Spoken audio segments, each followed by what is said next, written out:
아브라함과 롯이 같이 지내다가 문제가 나타나죠. 목축을 하다 보니까 항상 목초지가 부족한 거예요.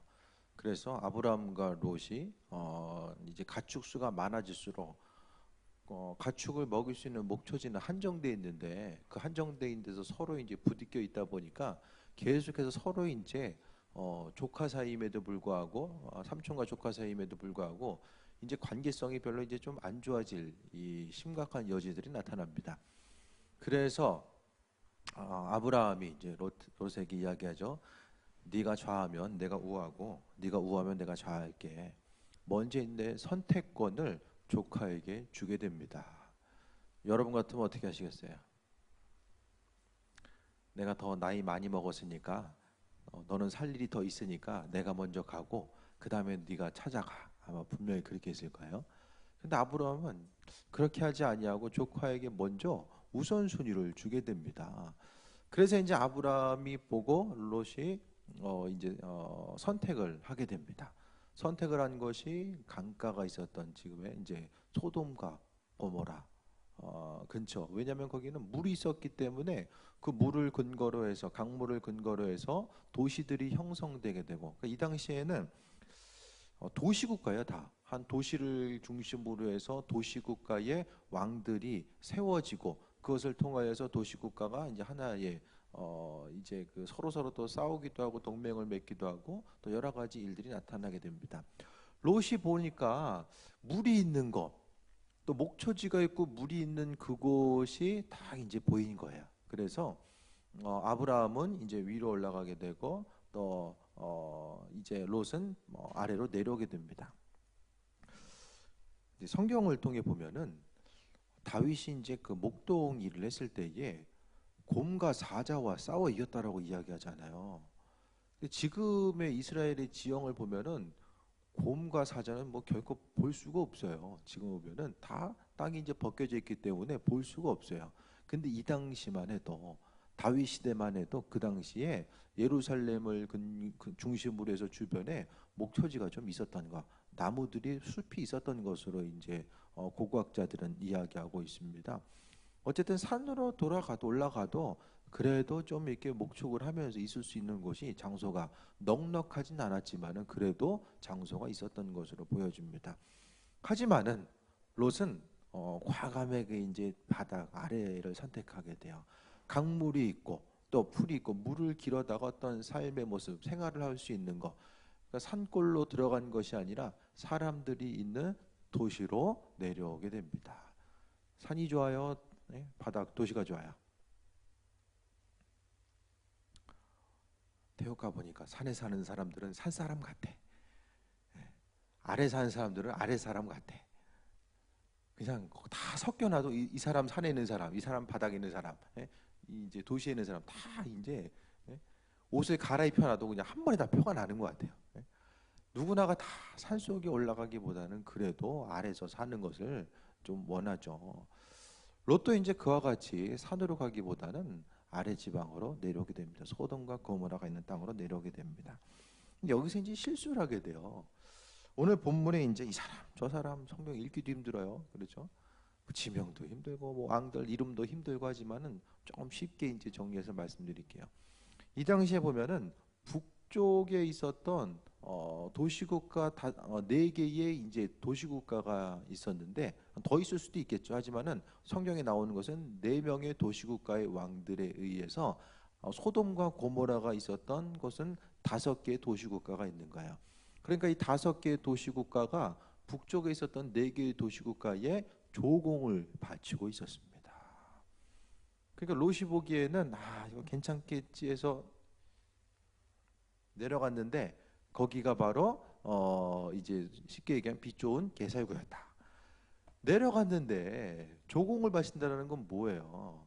사람들의 삶이 피폐할 수밖에 없는 거예요. 힘들고 어려운 거. 조공을 바치려면 세금이 그만큼 많이 매겨질 수밖에 없고 세금 내다 보면은 스스로 가질 수 있는 것 자체가 한계가 있잖아요. 그러니까 고대 사회에서 보면은 한 나라에 이제 복속이 돼서 조공을 바친다라는 것은 그만큼 힘들고 어려운 상황을 경험해야 되는 그런 과정들을 이야기합니다. 겉보기에는 좋아 보였는데 막상 이제 내려가서 살다 보니까 조공을 바쳐야 되는 그 상황. 예. 겉보기엔 좋아 보였는데 실제적으로 좋은 게 아니었다라는 거예요. 세금 많이 내면서 아무리 많이 벌어봤자 그거보다는 좀 자유롭게 산에 있으면은 이제 그 아브라함은 누구에게 뭐 뭘 바쳤다든가 그런 내용은 없어요.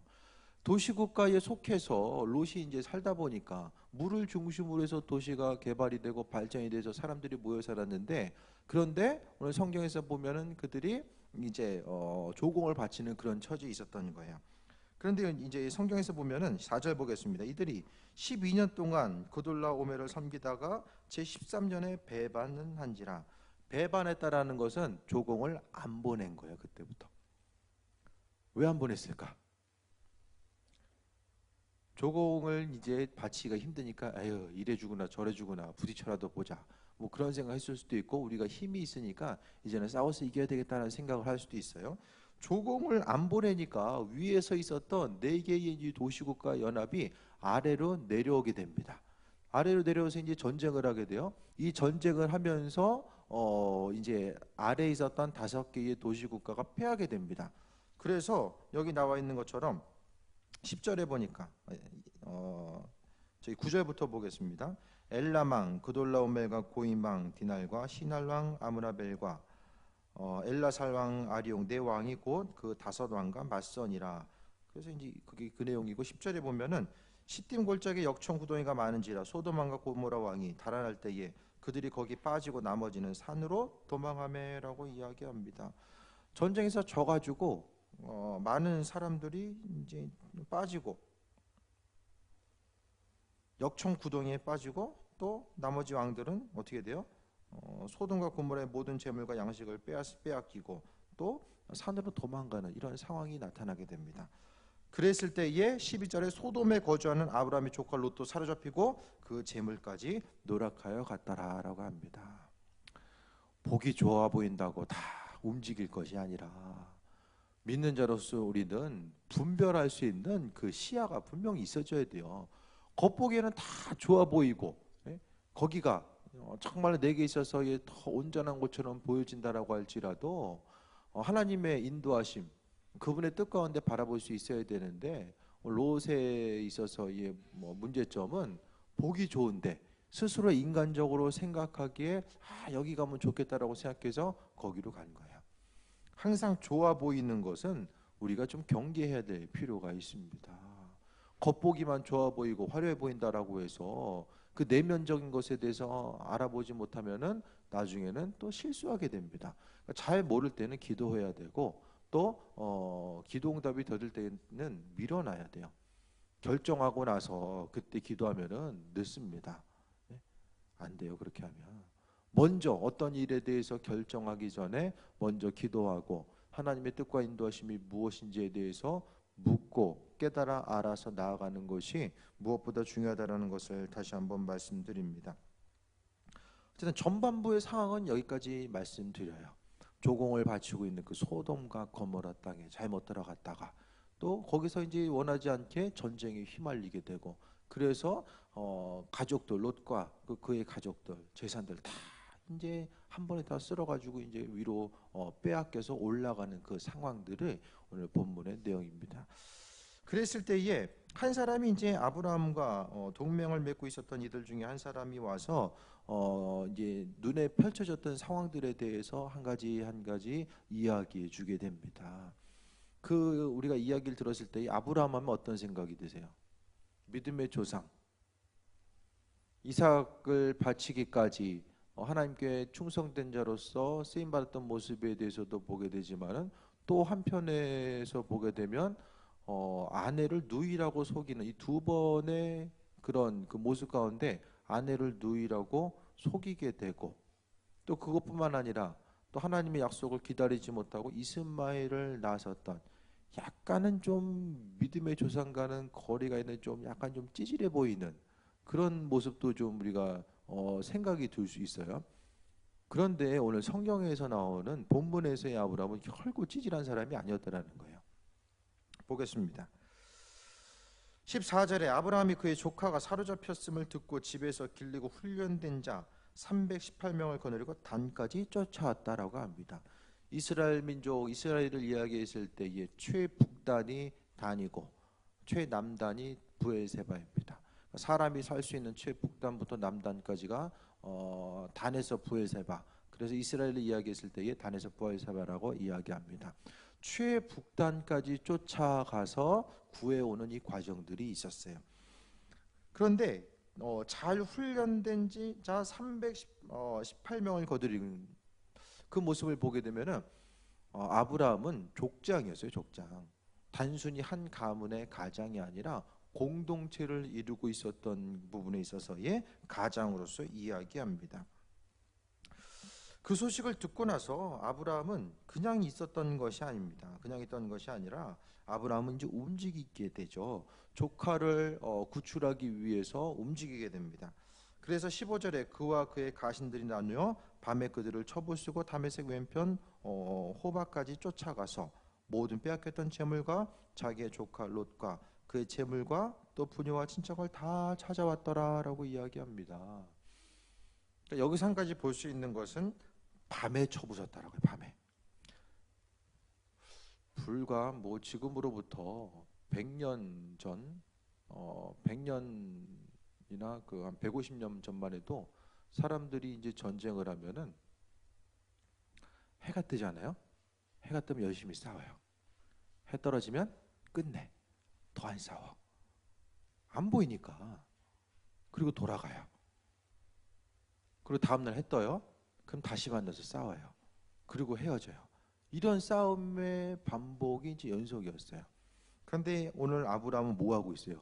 기습을 한 거예요. 기습을 해서 오늘 본문에 나와 있는 사람이 318명의 사람들이 나오게 됩니다. 318명을 가지고는 4개의 그 도시국가의 연합의 군대와 싸워 이겨 나갈 수가 없어요. 수치상으로는 도저히 그 싸움이 될 수 없는 상황이었습니다. 눈에 보이는 상황 가운데서는 싸움이 될 수 없었는데, 그래서 아브라함이 생각한 것은 바로 밤에 이제 공격하게 되는 거죠. 이 밤에 공격하는 것은 아브라함이 야간 기습은 제일 처음에 이제 시도한 거예요. 전쟁사에 있어서도 제일 처음일 거예요. 아브라함 이후에 이제 계속해서 이스라엘 왕조가 있게 되고, 그 이후에 아시리아나 바벨론을 거치면서 페르시아 때에 가서 공식적인 기록 가운데 야간에 야습해가지고 전쟁했다라는 그런 그 기록들이 있어요. 중간에 이제 한 사람이 바로 기드온 정도 있겠죠. 그만큼 야간에 싸운다라는 것은 안 보입니다. 시골길 가끔 이제 보면은 아무것도 안 보이잖아요. 별이라도 좀 떠 있으면, 조금 별이나 달이나 있으면 좀 모르겠지만은 그마저도 어두울 때가 있어요. 그럼 아무것도 안 보여요. 그 태국 갔을 때도 다 사람들이 이거 머리 이거 랜턴 있죠. 밴드 가지고 머리에 끼고 있는 거 다 이제 그거 하나씩 끼고 다녀. 그거 없으면 못 다니니까 밖에. 그 가운데서 야간에 나가서 이 당시 전쟁을 한다? 이건 불가능해요. 그런데 한 가지 전제 조건은 훈련돼 있으면 돼요.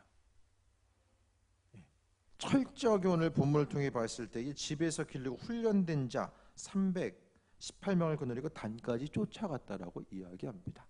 그러니까 아브라함은 그냥 좀 어리숙하고 좀 멍청한 사람이 아니라 그만큼 자신에게 있었던 가병들을 훈련시킬 수 있고 야간에 적들과의 싸움에 승리할 수 있도록 만들 수 있는 힘과 능력과 지혜가 있었던 사람으로서 이야기합니다. 그러니까 주님께 쓰임 받던 사람들은 쓰임 받을 수밖에 없는 그 이유들이 한 가지씩은 분명히 있었던 것을 볼 수 있어요. 그냥 있다가 그게 아니라는 거예요. 모세도 그렇고, 모세도 그냥 쓰임 받았어요. 제왕의 공부를 받았던 사람이 모세예요. 하나님 저 말고 딴 사람 있잖아요 하지만은 모세가 그런 사람이었어요. 기드온도 하나님께 끊임없이 이제 간구하잖아요. 기드온도 나중에 행하는 모습 보세요. 300명을 데리고 미디안 족속과의 그 수만 명이 넘는 3만 명이 넘는 미디안 족속과의 싸움에 나아갈 수 있을 만큼의 담대한 사람이 바로 누구예요? 기드온이었어요. 그러니까 믿는 자로서 우리는 우리가 행할 바를 해야 됩니다. 나는 아무것도 안 하고 하나님 도와주세요, 도와주세요. 그렇게 일하시는 하나님이 아니라는 거예요. 내가 마땅히 행할 바를 행하고 준비될 바를 준비되었을 때에, 만약에 아브라함이 사병에 대해서 기르지도 않고 훈련도 안 시키고 그냥 좋은 게 좋다라고 생각하면서 그냥 편하게 살았으면은 결정적인 순간에 어떻게 쓰임 받아요? 조카 롯을 구해낼 수가 없었을 것입니다. 하지만은 아브라함은 준비되어 있던 사람이에요. 하나님 모시기에 합한 자로서 준비되었던 사람, 평상시의 삶을 통해서 준비되는 모습을 보게 되고, 또 그러므로 인해서 빼앗겼던 재물과 자기의 조카 롯과 그의 재물과 부녀와 친척을 다 찾아왔다라고 이야기합니다. 믿는 자로서 우리가 하나님 허락하신 지혜를 통해서 준비된 삶을 살아가는 게 얼마나 중요한지를 또 한번 생각해 보게 됩니다. 준비가 돼 있으니까 쫓아갈 수 있었던 거예요. 그냥 마냥 하나님이 하시겠지, 그게 아니라 우리들의 이제 가지고 있는 오류 중에 하나는 나는 할 건 안 하면서 하나님이 그냥 알아서 하시겠지라는 생각들을 할 때가 많이 있다라는 거예요. 하지만 하나님은 우리가 준비된 만큼 사용하십니다. 내가 그냥 시간 흘려보내면은 그냥 시간을 흘려가는 거예요. 나 외에 또 다른 사람에 의해서 준비된 사람에게 쓰임 받을 수밖에 없는 거예요. 여러분이 생각했을 때에 어떤 도구를 사용한다라고 했을 때에 날카롭게 다듬어진 거 하고 그냥 녹이 슬어 가지고 그냥 힘만 드는 도구 어떤 거 사용하시겠어요?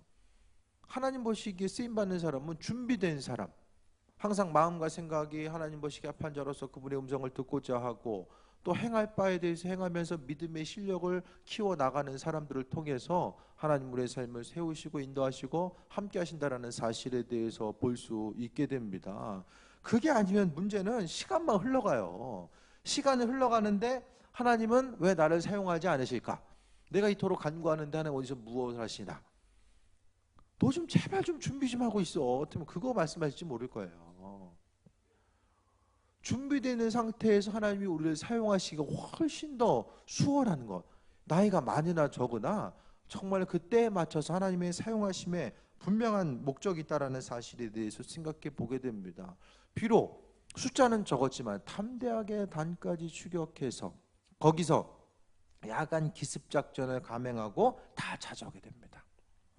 그 다음에 이제 내용들을 조금 더 설명해 드리면, 돌아와서 이제 살레망 멜기세덱에게 이제 그 11조를 하게 되죠. 자신이 소유한 것에 대해서 11조를 하게 되고, 그 다음에 이제 그 아래에 이제 왕들이 이제 이야기하게 됩니다. 뭐라고 이야기하게 되면,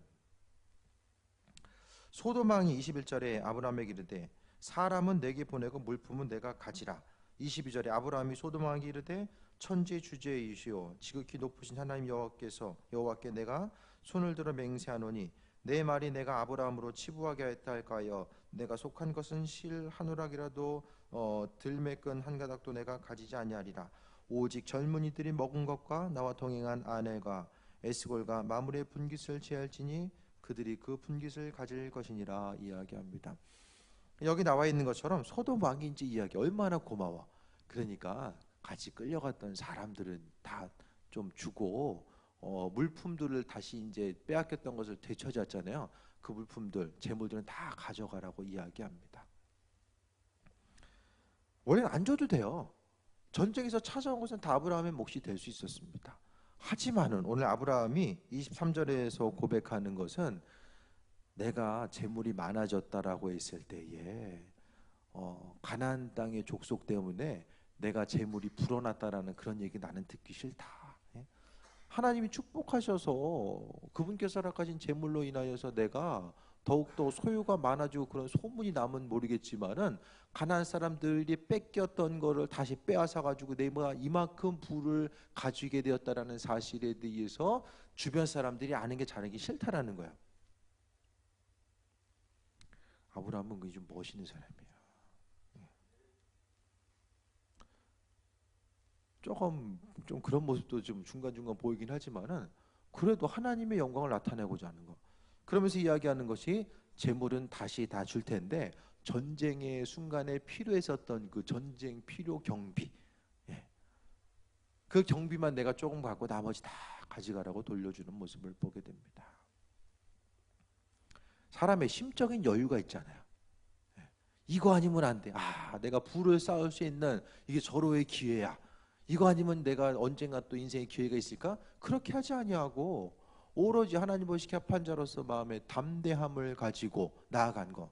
뭐 이거 안 뺏어도 하나님께서 나를 채우시고 함께 해주실 것이다라고 하는 믿음의 소망함이 있으니까 그것을 통해서 나가서 싸우고 이길 수 있었고, 또 담대함을 통해서 사람들은 다 재물까지라도 다 돌려보내고 원상복귀 시키고, 또 자신은 담대하게 하나님의 영광을 나타낼 수 있었던 모습에 대해서 보게 됩니다.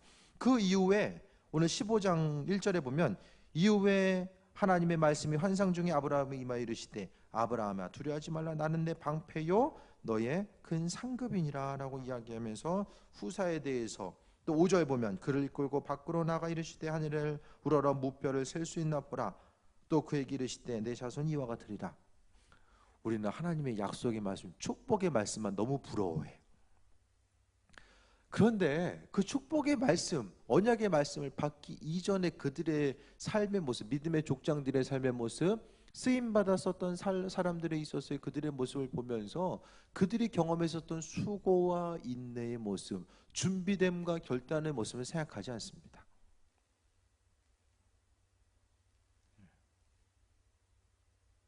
어떤 사람이 한 가지를 이루기 위해서 얼마나 수고하고 노력했겠어요. 로또를 맞은 사람도 그 한 번 맞기 위해서 얼마나 오랜 시간 번호를 선택했을까.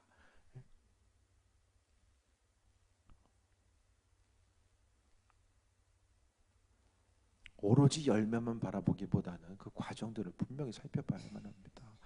아브라함은 어떻게 아브라함이 될 수 있었나? 모세는 어떻게 모세가 될 수 있었지? 이건 한 가지 한 가지를 바라봐야 됩니다. 다니엘의 모습을 보게 돼. 왕이 허락한 그 진미, 안 먹으면 죽을 수도 있었는데 그것에 대해서 포기하고, 내가 하나님 보시기에 합한 자로서 구별돼야 되겠구나, 하나님 백성으로서의 구별된 삶을 살아야 되겠다는 생각을 가지고 살다 보니까 하나님께서 총리에 오를 수 있는 그 은혜를 허락해 주셨음을 보게 됩니다. 하나님이 여러분을 왜 사용하셔야 되나? 수많은 사람들의 기도 소리가 있어요. 하나님 제 기도 들어주세요. 하나님 저를 사용해 주세요. 그런데 많은 이들이 입술에 고백은 있으되 그와 같은 것을 감당하기 위한 과정들을 감당하려고 하지 않는다라는 거예요. 오로지 열매만 바라보면서 나아가는 것. 아브라함은 분명하게 쓰임받기 위해서 준비됨의 시간들이 있었어요. 그 이후에 이 고난의 시간을 통과하면서 하나님은 아브라함을 만나주시고 언약의 말씀, 약속의 말씀, 너 그 정도면 너 됐구나, 내가 참 너 믿을만하다, 내 일을 이제는 좀 맡겨도 되겠구나, 그 상태로 이제 구비된 모습을 이야기합니다. 위기와 환난 가운데서 쓰러지지 아니하고 끝까지 주님을 바라보고자 했을 때에 하나님은 믿음의 사람들을 선택하셔서 그분의 일을 맡겨주시고 그것을 통해서 하나님 나라의 확장 가운데 쓰임받을 수 있도록 은혜를 허락해 주셨다는 사실을 다시 한번 볼 수 있게 됩니다. 믿음의 실력 있는 자, 또 하나님은 모시기 합한 자로서 아브라함은 지혜를 가지고 또 실제적으로 행동하고 준비됨을 통해서 더욱더 존귀한 자로 쓰임받고 믿음의 조상으로서의 삶을 살아갔음에 대해서 볼 수 있게 됩니다. 지금 여러분의 삶의 모습 가운데 롯과 같이 저기 좋아 보이는데, 아무리 좋아 보여도 내가 수고하고 땀 흘려서 얻은 게 아니면 그것은 오히려 내게 있어서의 올무가 될 수밖에 없다라는 사실을 말씀드립니다. 롯은 힘들고 어려운 삶의 모습이 있었지만은 그래도 하나님 끝까지 의지하고 또 준비됨을 통해서 더 크고 온전하게 쓰임 받았던 것, 믿음의 조상이라고 하는 그 타이틀을 또 주기까지 힘들고 어려움의 모습이 있었지만은 마지막까지 존귀하게 쓰임 받았었던 아브라함의 모습을 볼 수 있게 됩니다. 지금 이 시대에 내가 하나님 백성으로서 또 쓰임 받기 위해서 무엇을 준비해야 되고 어떤 삶을 어떻게 살아가야 될까에 대해서 한 번 더 돌이킬 수 있는 모습 되길 바랍니다. 주의 도우심과 인도하심과 예비하심, 그 모든 것들이 무엇일까에 대해서 또 점검해 보고 날마다의 삶의 여정 가운데서 나는 지금 뭘 준비해야지 더욱더 주께 쓰임 받을 수 있을까? 내가 준비된 만큼 더 크게 주의 일에 쓰임 받을 수 있고 내가 더욱더 날카로운 도구가 되었을 때에 주인의 보시기에 합한 자로서의 삶을 살아갈 수 있게 됩니다. 어쨌든 하나님은 아브라함을 통해서 인도하셨고, 아브라함 때문에 조카 롯이 구원받고, 또 남쪽에 다섯 그 도시국가에서 끌려갔던 사람들 역시 아브라함 때문에 다 구출되잖아요.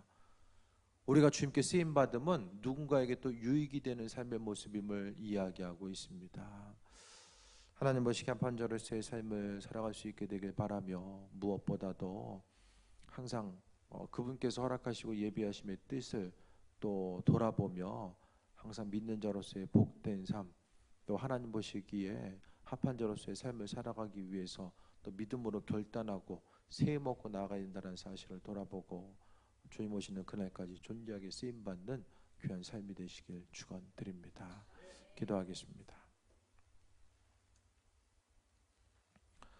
주님 은혜 가운데 부르심에 감사드립니다.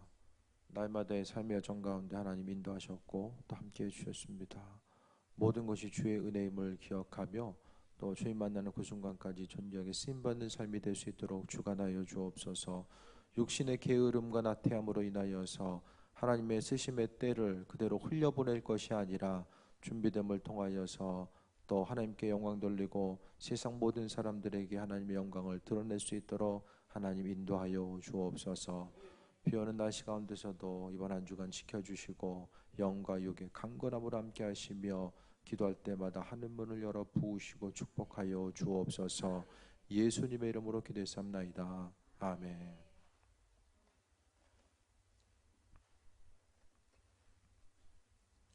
찬송